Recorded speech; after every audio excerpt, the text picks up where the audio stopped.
Number 1 है वो कौन सी हलाल चीज है जिसको खाने से मोटापा कम हो जाता है?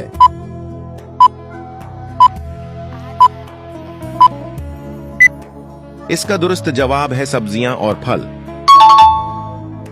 नंबर 2 है किस फल को खाने से इंसान के बच्चे खूबसूरत पैदा होते हैं?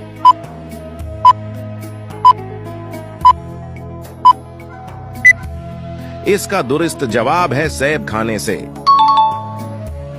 वो कौन सी सवारी है जो आधी अल्लाह ने बनाई और आधी इंसान ने बनाई है?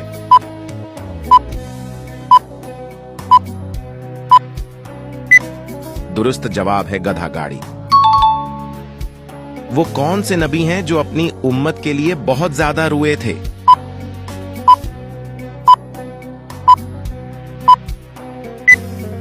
इसका दुरुस्त जवाब कमेंट में दें, देखते हैं आप इसका दुरुस्त जवाब दे पाते हैं या नहीं।